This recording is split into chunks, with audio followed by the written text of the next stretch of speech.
Se riuscite a capirmi, forse c'è ancora speranza. Io sono, non importa chi sono, ma cosa sono. Io non sono un essere umano, sono un'entità che vaga nel cosmo e può vedere attraverso i diaframmi del tempo. Sono certo che questo vi stupisce, ma non avete idea di quali e quante forme di vita, come le chiamate, esistano qui fuori. Non posso spiegarvi altro in questo momento, non lo capireste.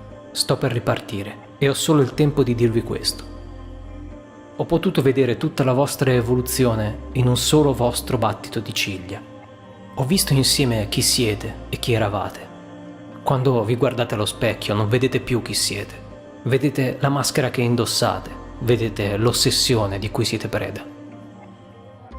Io ho visto quando avete smesso di guardare e avete iniziato a credere. Ho visto quando avete smesso di fare esperienza e avete iniziato a insegnarla, a impararla. Quando avete frantumato la realtà trasformandone i cocci in simboli, poi in parole e infine in numeri.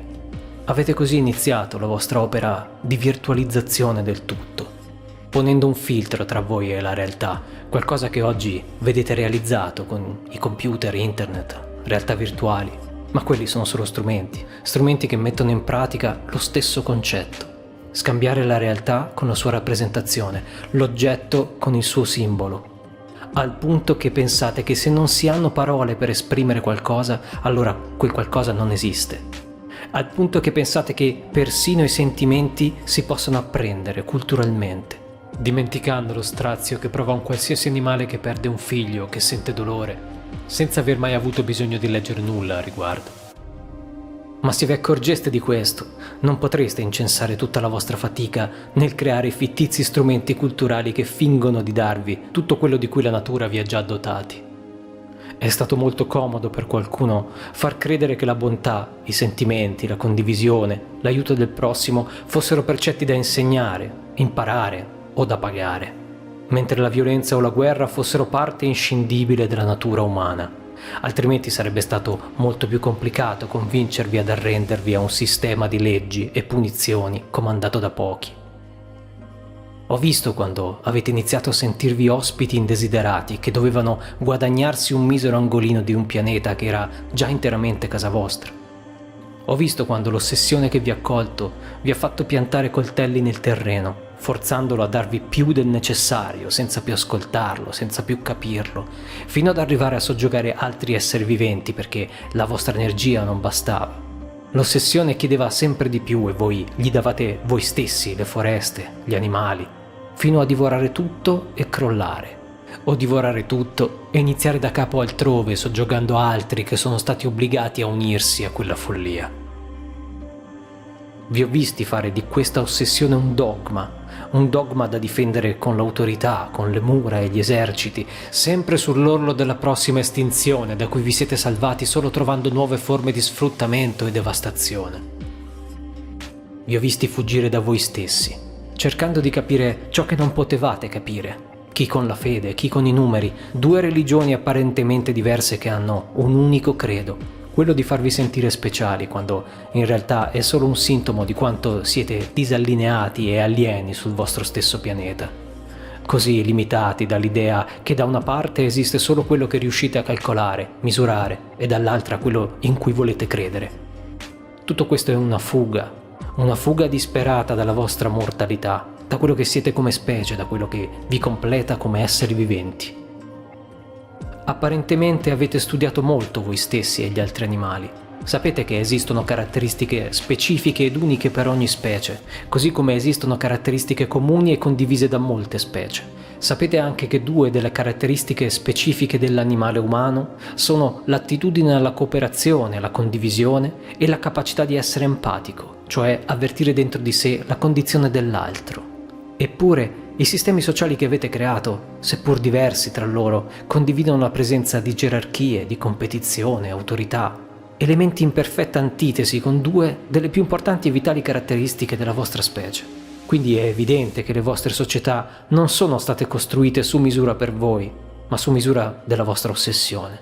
È come se un branco di leoni basasse la propria esistenza sull'abilità nel nuotare sott'acqua o nel costruire alveari. e infine distruggesse sistematicamente tutto quello che occorre per preservare l'acqua o costruire alveari. Voi siete innamorati del riflesso della vostra maschera allo specchio. Non c'è nessun'altra forma di vita, se non quelle che potete usare per dare energia alla vostra ossessione, renderla migliore, più efficace. Così disconnessi dalla rete della vita avete iniziato a distruggerla, illudendovi di non farne parte. Oggi arrivate a vederlo sempre più chiaramente solo perché riuscite nella vostra opera di distruzione sempre più efficacemente grazie alla potenza degli strumenti tecnologici che avete creato. Ma non riuscite a fermarvi, proprio perché non vedete la radice di questa distruzione. L'avete accettata come parte di voi.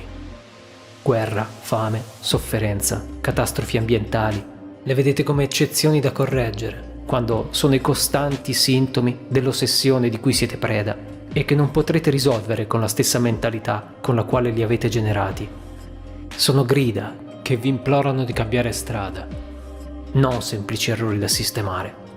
Siete riusciti a credere fosse normale privare un animale della propria vita, anche quando è possibile evitarlo, fino ad arrivare a costruire luoghi in cui farli riprodurre e tenerli in cattività con il solo scopo di ucciderli, farvi compagnia, di sfruttarli, farvi intrattenere.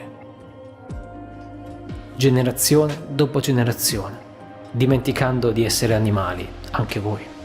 Una mattanza con miliardi e miliardi di vittime. Non sono più esseri viventi, sono prodotti. Trovo paradossale il fatto che vi rinchiudiate dentro i vostri sofisticati laboratori a studiare le cellule o il DNA per capire cosa sia la vita e non riuscite a vederla. Non riuscite a rispettarla, nemmeno quando l'avete davanti agli occhi o nel piatto. Siete riusciti a vedervi come nemici, solo perché avete creato la scarsità e il lavoro incessante per combattere la scarsità che voi stessi avete creato. Tutto quello che veniva prodotto poi andava difeso, non condiviso, e così avete pensato di recintare, di delegare, di creare schiavi, eserciti e imperatori. Un altro animale umano è diventato così un compaesano o uno straniero, in base a dove quei muri venivano eretti. Tutto è iniziato a basarsi sul credere di essere migliori, di vivere nel paese più forte, di credere nella religione più giusta, di essere la specie più intelligente. Solo così potete placare quella sensazione che tutto sia tremendamente sbagliato. Ecco perché dovete vestirvi, ripudiare il vostro corpo nudo considerandolo osceno. Siete costantemente obbligati a ricordarvi che non siete solo esseri biologici, animali, ma dovete pensare che siete qualcosa di più, qualcosa d'altro, raccontandovi di anime, paradisi, universi paralleli, esplorazioni spaziali, altrimenti sareste schiacciati nel comprendere tutta la violenza che usate verso il resto del vivente con cui condividete l'esistenza. E vedreste finalmente che quella violenza è rivolta anche verso di voi. Questa separazione vi permette di anestetizzarvi e procedere nella devastazione da una parte, e dall'altra ne è la causa stessa. So cosa state pensando. L'ho già visto succedere. Ho sentito cosa avete risposto e come avete trattato chi ha provato a dire qualcosa di simile a quello che sto dicendo io. Ci sono stati diversi esseri umani nella vostra storia che hanno intuito quello che io ho visto. Persone che hanno cercato di avvisarvi, di scuotervi, per far traballare quella maschera. Ma l'ossessione che la tiene in piedi è sempre stata più forte e non avete mai ascoltato davvero le loro parole. Il fatto è che un'ossessione come la vostra si difende con tutte le forze, entra profondamente nelle vostre menti e crea delle barriere.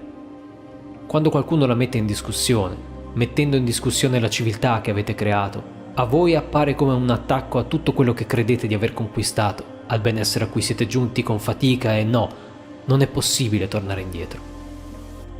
Quindi lo percepite come una rinuncia inaccettabile, quando in realtà si tratta di una liberazione necessaria. Una liberazione da uno stato di autoaddomesticamento che vi ha condotti verso una strada senza uscita.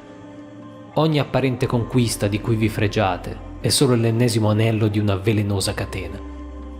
La sensazione è simile a quella di un fumatore che non riesce a vedere lo smettere di fumare come il liberarsi di qualcosa che lo sta uccidendo, ma lo vede come una rinuncia a qualcosa che gli serve, di cui ha bisogno e che è diventata una sua caratteristica, estetica, caratteriale, imprescindibile. con la stessa velenosa logica riuscite ad esaltare e riconoscervi come specie in imprese che sono l'antitesi di quello che siete davvero e di cui avete bisogno.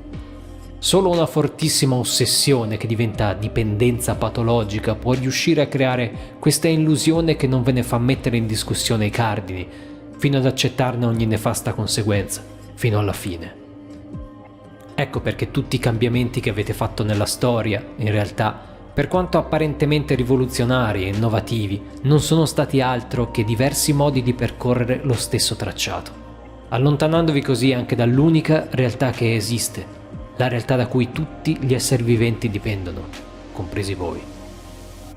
Piuttosto che continuare su questa strada, in questa realtà, assieme a tutti gli altri, vi siete girati e avete iniziato una guerra distruttiva, autodistruttiva.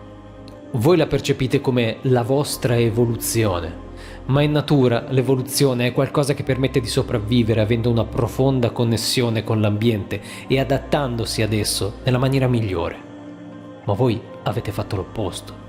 Avete tagliato la connessione a quello che avevate attorno costruendovi un'artificiale bolla aliena da cui dipendete e a cui dovete adattarvi. Ma questa bolla dipende comunque da quell'ambiente naturale che avete smesso di capire e che quindi state distruggendo.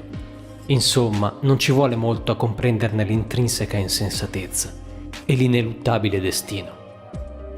Quello che più vi sfugge, probabilmente, è che il vostro declino è iniziato solo poco fa. Siete sempre stati una specie come tutte le altre. Per centinaia e centinaia di migliaia di anni avete collaborato tra di voi, restando connessi ad un mondo che capivate perfettamente, così come ogni altro essere vivente, crescendo con tutte le qualità necessarie alla vostra placida esistenza. La maschera che vestite è così recente che è come se l'aveste indossata qualche ora fa. Ma la vostra straordinaria capacità di adattarvi e credere a ciò che vi insegnate vi ha addomesticati. Vi fa illudere che quello che vedete allo specchio sia il vostro unico vero volto. Ma se riusciste, anche solo per un attimo, ad abbassare quel finto volto di plastica, a soffiare sulla nebbia del dogma del progresso, della civiltà, e riusciste a scambiare uno sguardo sincero con voi stessi, come si incontra lo sguardo sincero, eloquentemente muto di un cervo nella foresta, sono sicuro lo capireste. 835